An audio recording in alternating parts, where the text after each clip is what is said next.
जोंहा थाखानाय MCLA सन्जय सरगियारि बिथांखौ आं बुंदों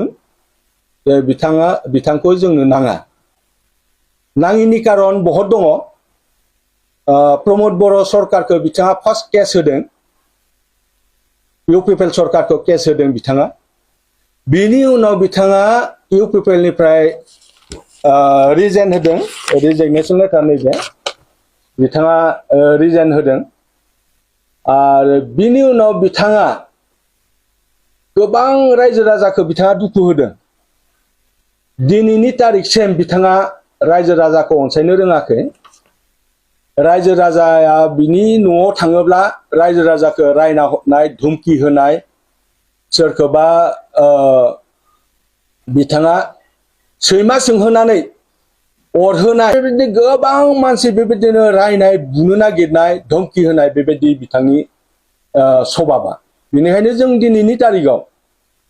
जों बुंदों सन्जय सरगियारिखौ जोंनो नाङा जों दा हरसिंगा ब्लक जानानै दिनै जों इउथ आरो वमेन आरो फार्मासेल गासैबो जों प्राइमारिफोरखौ लानानै जों मोनसे खौरां मेल जों लादों आरो बे खौरां मेलनि खाथियाव जोंहा थांनाय साननैसोनि उनाव जोंहा जोंनि MCLA सारनि सायाव माखासे खोथा बुंनायफोरखौ जों नुनो मोनदों बेनिखाय बे खोथाफोरखौ जों दिनै फिन होनो थाखाय जों दिनै खौरां मेल बेयाव जों लानाय जादों जों हरसिंगा ब्लक हिसाबै जे बिनि गुबै जाहोनानो जाबाय जोंहा थांनाय बे साननैसोनि सिगाङावहा जे उसुक दैमारि होननाय सासे सुबुङा बेबायदिहाय गोबां खोथाफोरखौ नंबां जांबां खोथाफोरखौ बुंदों बिथाङा जितु उसुक दैमारिया जितु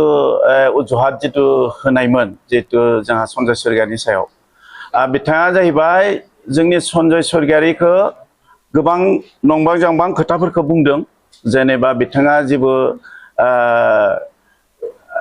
सापर्ट गैया रायजो राजानि सापर्ट गैया आरो बिथाङा जों बिथांखौ जोंनो नाङा आरो जों बिथांनि थाखाय जोंहा बे ओनसोलावहा जेबो जायाखै बेफोरबायदि खोथाफोरखौ गोबां खोथाफोरखौ बुंदों आरो दिनै बिथाङा सन्जय सरगियारि जानानै जे MCLA जानानैबो गोबां जोंनि बे हरसिंगा समस्थियाव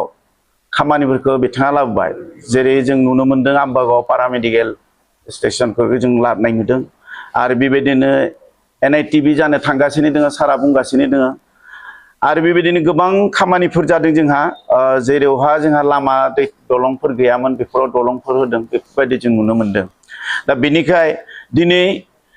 बेबायदि मानसिखौ दिनै उसुक दैमारि होननाय सासे सुबुङा दिनै जोंनि सरगियारिखौ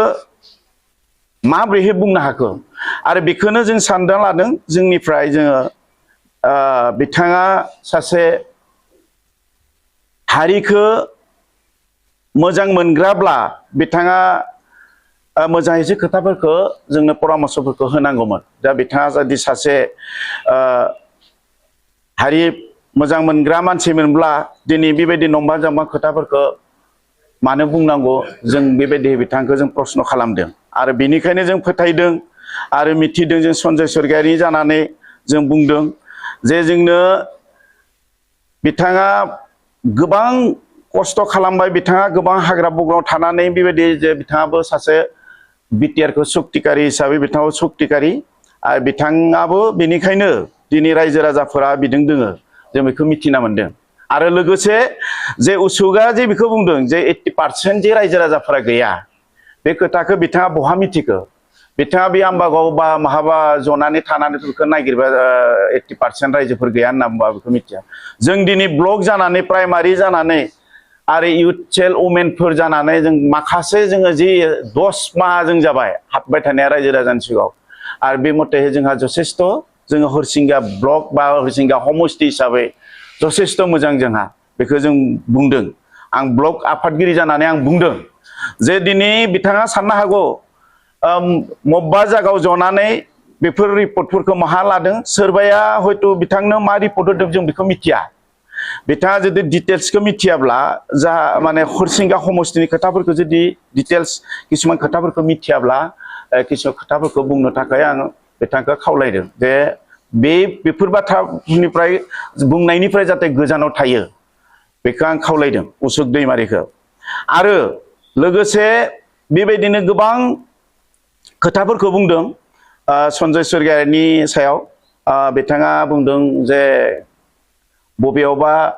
न'आव थांना सैमा एगारना होनानै सैमाखौबो अरहोदों बे खोथाखौ बुंदों। सैमाया दिनै बे मासे जुन्थु आरो बे जुन्थु हिसाबै हयथ' सोरखौबा हयथ' दुस्थु खालामोबा सैमाफोरा होसोयो बेखौ आंबो मिथियो।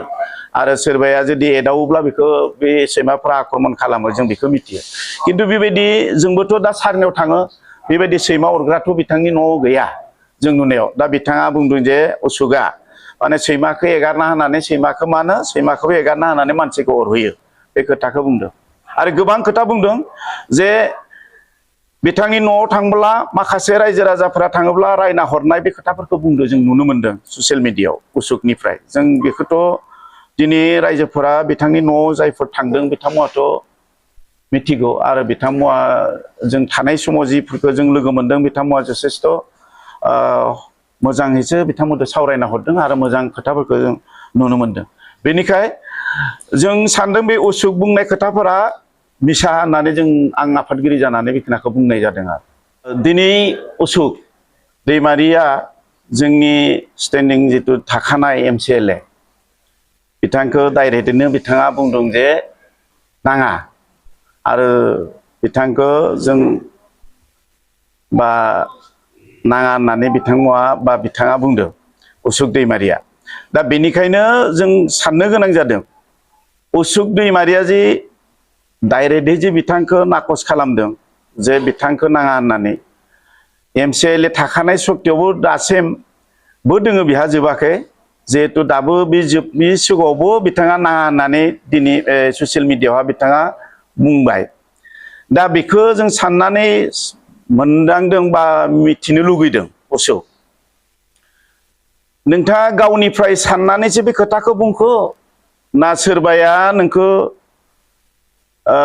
थुलुंगा होदों। सोरबाया हयथ' लुबैबो थागोन जोंनि गेजेराव MCLA जानो थाखाय गोबां